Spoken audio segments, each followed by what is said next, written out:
all eyes are on New York City and the Manhattan District Attorney there, Alvin Bragg, and the grand jury about whether or not they will indict former President Trump.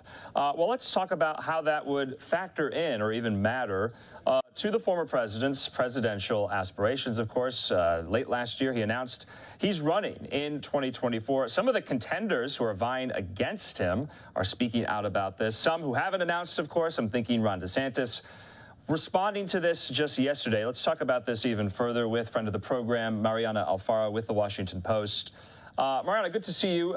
You've been really on this angle of this story. What are prominent Republicans saying? How are they responding to this in the run-up to a possible indictment? So surprisingly, maybe, because again, they would be running against him in 2024. They're defending him. I mean, specifically, Ron DeSantis, he hasn't announced officially a campaign yet, but we all kind of just expect him. It's a matter of time at this point. But, you know, he finally broke his silence on Monday about this issue. And instead of, going after Trump, they've kind of been bickering back and forth over the last few months.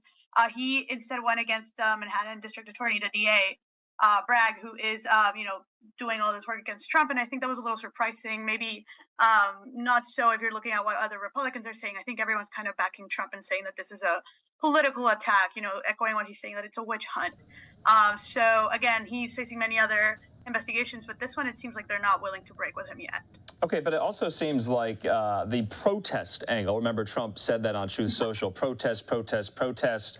Seems some prominent Republicans, though, in the party are throwing cold water on that. They don't want to see that, or at least at a large scale, Yes, I think that they're really trying to avoid another January 6th, and that's definitely like the key aspect of that statement. I think it took us all by surprise to see that he was demanding that, and again, we've seen all the police, not in D.C. so much, as much as in New York and Georgia also, where there's another separate investigation, a bit of a more security. But even like Kevin McCarthy said, that we should not let that happen again. That's not what we're here for. But they're also, defending the former president. So it's kind of a mixed response to what he posted the other day. Yeah, Mariana, also, I just want to throw up a shot at the Capitol. There's some movement, especially in the House Judiciary Committee, to get answers from Alvin Bragg about the nature of this investigation. What's going on there? So again, I think that that's just part of all this questioning and all this doubt that Republicans are trying to throw on all the different investigations on Trump. And I think if you hear by the example of McCarthy and this committee specifically, they're saying that there's no basis for this investigation. They're saying that it's political. Likely because it's one of the investigations into Trump that touches into like a lighter kind of offense. It's I think that many of my colleagues have read about how he faces way more bigger consequences because of way bigger things that he might have allegedly done. But this kind of campaign, hush money situation is a bit of the lower end of Trump's problems. So I think it's easier for Republicans to cast doubt on the intentions behind it.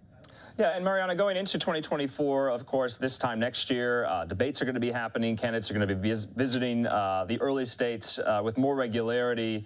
There's this kind of, I guess, theory out there or notion that's percolating, especially amongst Republicans, that an indictment would only help Trump in a primary contest, or it would only help Trump in a general against Biden, to which Senator Lisa Murkowski said in the halls of the Capitol today, only Trump could be helped by an indictment. She said, quote, seriously, just listen to your question. I don't mean to be funny. Any other person, an indictment is not a way to win an election. What do you make of that?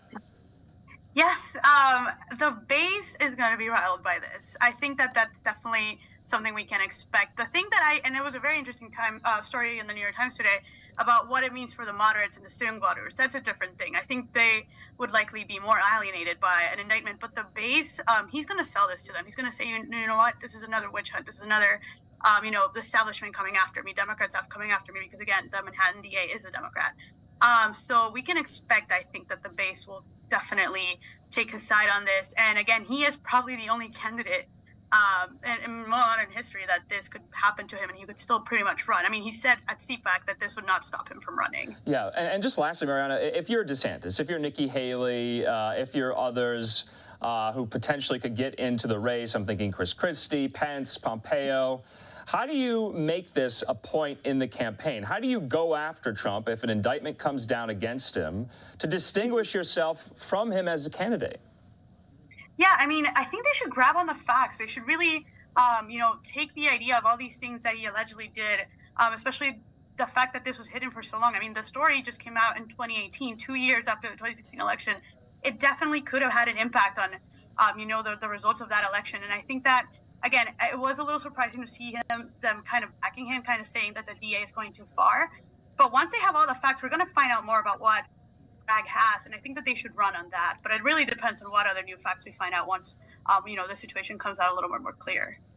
All right, Mariana Alfaro, always great to get your political reporting and insight into these major stories, and we'll talk again. Thanks so much. Thank you.